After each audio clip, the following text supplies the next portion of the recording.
Welcome to the Tech Meme Ride Home for Thursday, February 20th, 2020. I'm Brian McCullough. Today, Apple might let users choose third-party default apps. Twitter further embraces tweet storms. Morgan Stanley buys ETrade. A rundown of all the stuff in the new Android developer preview. And if anything, it looks like cord cutting is just accelerating. Here's what you missed today in the world of tech.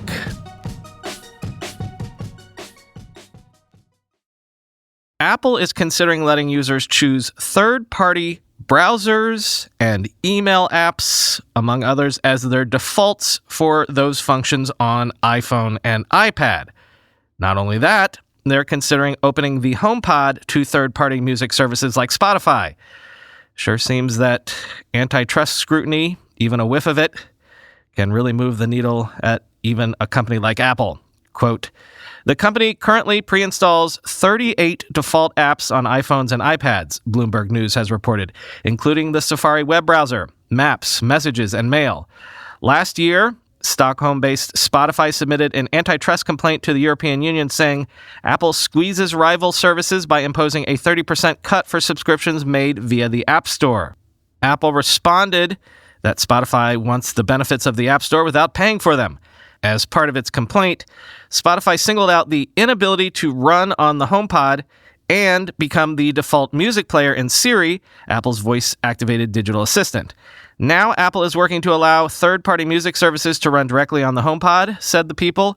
Spotify and other third-party music apps can stream from iPhone or iPad to the HomePod via Apple's AirPlay technology, though that's a much more cumbersome experience than streaming directly from the speaker, end quote. Really, though, it's the Mail app and the browser and things like the Calendar app that are the big deal here. If Apple were to open those up to third parties, as Tom Warren tweeted, quote, "If Apple allows default browsers and mail clients on iOS 14, you can bet it's related to increasing pressure from US and EU regulators. Also, I bet messaging, i.e. iMessage, is not included," end quote. But maybe, though, I'm underplaying the whole music angle. As Ranjan Xroy said on Twitter, quote, "Sometimes I feel my entire passion for antitrust is around just wanting Spotify as my Siri default," end quote. Microsoft is planning to make its Defender antivirus software available for Android and iOS later this year. The Defender program is largely designed to prevent malware and phishing attacks, which obviously have been moving to mobile more often than not these days. Quoting CNBC, "The offering is Microsoft's latest effort to sell products to consumers using other companies' mobile products. Apple and Google have sought to police their app stores from instances of malware. That hasn't stopped Microsoft from jumping in, however. Quote, "They're pretty safe, but pretty safe is not the same as safe," Rob Lefferts, a Microsoft corporate vice president, said in an interview at company headquarters in Redmond, Washington last week. "Malware does happen on these platforms," he said, end quote. Microsoft already offers the Intune software that IT administrators can use to manage employees' PCs, smartphones, and tablets. The Defender software coming to Android and iOS is about security rather than management, however. It's designed to prevent people from visiting online destinations that Microsoft deems unsafe, Lefferts said. Microsoft sees an $80 billion total addressable security market, General Manager Andrew Conway said during a media briefing at corporate headquarters, end quote. The app stories just keep rolling on.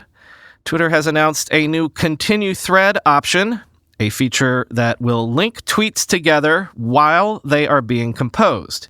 Here's how 9to5Mac describes it, quote, "When you're composing a new tweet, you can now slide up to view your previous tweets, including your most recent post as well as older ones. Once you pick an older tweet, you'll see a Continue Thread button. Once you pick that Continue Thread option, your tweets will be connected to one another. Tap the Compose icon, pull down from the Compose window, and tap Continue Thread to add to your latest tweet. Add content, and tap Tweet to add to your thread. To add a thread to an earlier tweet, click the three dots to select another tweet. Essentially, this is Twitter's way of making it easier for users to create topic threads and tweet storms. In the past, Twitter has offered the ability to connect multiple tweets together while you're composing them. Today's new feature, however, makes it more straightforward to connect a new tweet to a post from the past, end quote. Embracing tweet storms, something users had to do by hand in the not-too-recent past, the product renaissance at Twitter continues. Morgan Stanley is acquiring online discount brokerage ETrade for about $13 billion, marking the largest takeover by an American lender since the 2008 financial crisis. Quoting the New York Times' Deal Book, the deal would give Morgan Stanley, long one of Wall Street's blue-chip names, whose asset management business caters to the wealthy, a big share of the market for online trading, an additional 5.2 million customer accounts, and $360 billion in assets. The deal highlights the increasing convergence of Wall Street and Main Street. Elite bastions of corporate finance are increasingly seeking to cater to customers with smaller pocketbooks, and online brokerages that once hoped to overthrow traditional trading houses are instead suffering from a price war that has slashed their profits. It also reflects Morgan Stanley's strategy of focusing on asset management rather than investment banking and high-stakes trading, betting on steady fees over bigger paydays and bigger risks, end quote. It also marks a new stage for ETrade, one of the biggest names of the dot-com era that actually survived that era. Here's Matt Levine from his Money Stuff newsletter in Bloomberg Opinion this morning. One thing to say about ETrade is that its name starts with E, not even E hyphen, E asterisk. It's a throwback to a very specific 1990s vintage of corporate naming, a time when typography was weird, E signified the internet, and the internet was enormously promising but not yet ubiquitous. We're a brokerage firm, ETrade's name implied, but we've got an E, so you know we're on the internet. Other brokerages had names that were just stodgy, dead rich people's last names with no asterisks at all, suggesting, often accurately, that they were less online, end quote. And quoting the Times one more time, ETrade has struggled amid a price war among brokerages, begun in earnest last fall when Charles Schwab eliminated fees for the trading of stocks and exchange-traded funds. Schwab later agreed to buy TD Ameritrade for $26 billion. In striking Thursday's deal, Morgan Stanley is betting that regulators in Washington will approve what is perhaps the most consequential acquisition by a systemically important American bank since the financial crisis, end quote. A couple of interesting pieces of commentary about this from finance folks that I trust. Here's downtown Josh Brown, who tweets at Reformed Broker, quote, "They'll be writing a big chunk of this down in the coming years. There's nothing here. Imagine acquiring customers who don't plan to pay you for anything. We'll sell the order flow to Citadel and then default customer cash balances into the world's worst money market fund. Synergy. Whatever you do, don't look up the customer acquisition costs for online brokerages," end quote. And back to Matt Levine's Money Stuff newsletter, quote, "Big banks these days love to say that they're really tech companies.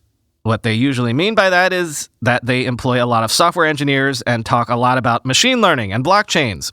But the other thing that it often means is that they'd rather be in the business of selling software subscriptions, building electronic platforms and charging people recurring fees to use the platforms, than be in the business of financial intermediation. The historical business, much of the historical purpose of the big investment banks, using their own capital to facilitate financial transactions, is just not that appealing these days. The money these days is in websites," end quote. Something, annual recurring revenue is eating the world. Quick dad joke for you. What is a pirate's favorite business model? Arr. Late yesterday, Google launched the Android 11 developer preview. This is the earliest Google has ever released the dev preview for Android. And the surprise of the release is probably down to the sheer number of changes involved in Android 11. Devs will need some time to work with all these new things, including new display types, improved messaging, biometrics, and a lot more. First of all, note that this is Android 11. The desserts naming convention is out. Also note that this is a developer preview, not a beta. So unless you're an actual Android developer, don't install this on your phone because it wipes your device of all its data, and it's also kind of hard to install anyway. At a high level, here's what 9 to 5 Google says is important in Android 11, at least for devs, organized into 4 main ideas. Quote, helpful innovation. This unsurprisingly starts with 5G, and Google frames it as a way for developers to extend their Wi-Fi app experiences to mobile users. Existing APIs have been updated to let applications determine what kind of connection they have access to.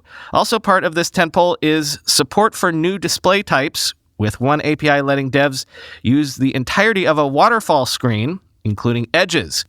To improve messaging, there's a new dedicated conversation section of the notification shade, while Google is pushing bubbles and letting you paste images into apps and replies. Privacy and security. Building off the ability to limit location to while app is in use, which is selected by half of users, are one-time permissions for location, microphone, and camera. Scoped storage will likely also go into effect this year. Meanwhile, Android 11 improves biometrics and features platform hardening, as well as secure app data storage and sharing. Users should also be excited by electronic ID/driver's license support. Updates and compatibility. Android 11 is expanding Project Mainline, visible to users as Google Play System Update, with 12 new modules that can be updated without OS releases. A new permissions module standardizes user and developer access to critical privacy controls on Android devices. Meanwhile, Google is giving developers a new platform stability milestone in July that will include final SDK, NDK APIs, internal APIs, and system behaviors. Polish and quality.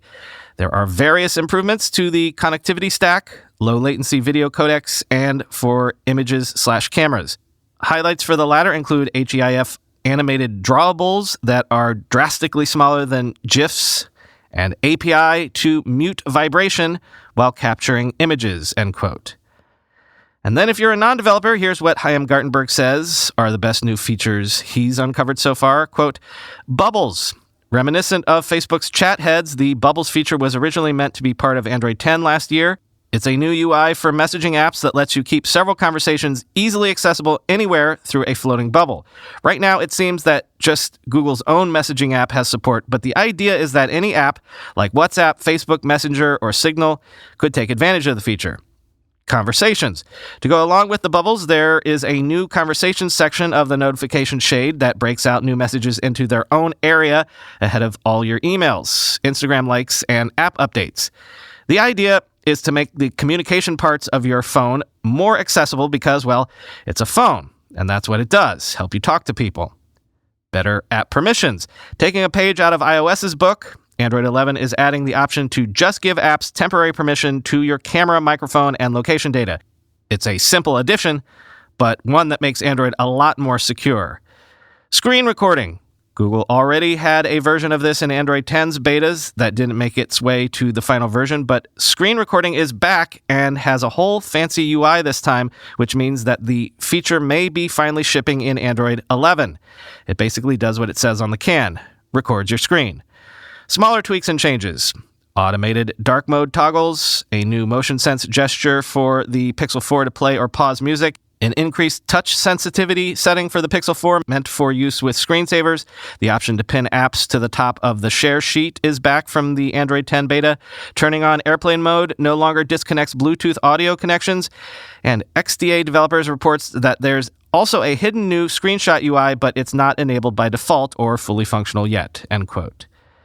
Future developer previews are coming, and the public launch of this is slated for Q3 of this year. Finally today, all of the content companies have raced to embrace digital video and thus dive headlong into the streaming wars, mainly because they all feared they'd miss out, since everyone else is doing it. But also, the industry was pushed. Cord cutters have been a concern for media companies for a while now. To hear Bob Iger describe it on the Bill Simmons podcast, it was the declining viewing numbers for ESPN that pushed Disney to go whole hog with Disney+. Well, maybe all of this was not a moment too soon, because if anything, it seems that cord cutting is accelerating. Large cable and satellite companies lost 5.5 million traditional pay TV subscribers last year, compared with the 3.2 million subscribers they lost in 2018, quoting the Wall Street Journal. The pace at which people are abandoning traditional pay TV packages accelerated by more than 70% last year, as prices continued to rise and consumers gravitated to more affordable streaming options. Traditional pay TV customers are expensive for cable companies to keep between installation and equipment costs and the ever-rising price of programming, which has led cable and satellite providers to raise their rates. Analysts predict more American households will cut the cord this year. Quote, cable companies have made peace with the idea of customers leaving if they want to, said Craig Moffett, an analyst at MoffettNathanson. The companies will accept programming price increases and pass it on to consumers, accelerating the downward spiral of pay TV, end quote. Yeah, that's the interesting thing about this. It's basically just a classic innovator's dilemma-style death spiral. The content companies and the cable companies had huge cash cows that they had no reason to disrupt, allowing a window of time for the disruptor, in this case Netflix, to step in before the incumbents could do anything about it. Now that they have tried to do something about it, they still have to keep the cash cow generating money because they need that to fund their experiments dealing with the disruption. But they have to raise prices to do that, to squeeze out more cash, and thus they make the legacy product worse, and thus they will just accelerate driving customers away, customers who now have other options, and then the decline just feeds on itself. It's like Indiana Jones sliding under that shutting door, except the floor is also collapsing underneath him at the same time, and that giant boulder is coming down the chute. Of course, you still need internet access to do any of this new streaming, so for the cable companies at least, there's a silver lining, quoting again. In some cases, cutting the cord is leading to higher average revenue per user in broadband. Recently, Altice said that when a customer ditches its cable TV subscription or switches to a lower-priced TV offering, the money being saved often goes towards a more expensive, higher-speed tier of broadband. Comcast, in particular, has pivoted away from chasing unprofitable cable TV customers and instead is focusing on its broadband customers and higher-end traditional TV customers. The company recently began providing Flex, its streaming device, free for its broadband-only customers, end quote.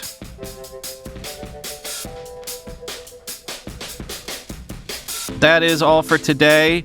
Once again, check out our newest podcast, The Gaming Ride Home.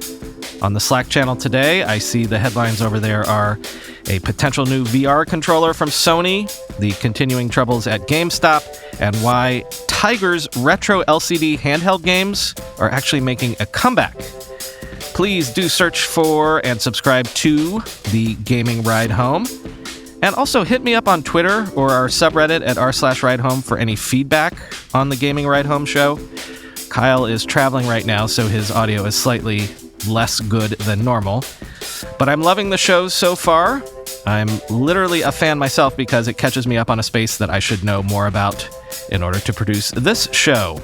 Talk to you tomorrow.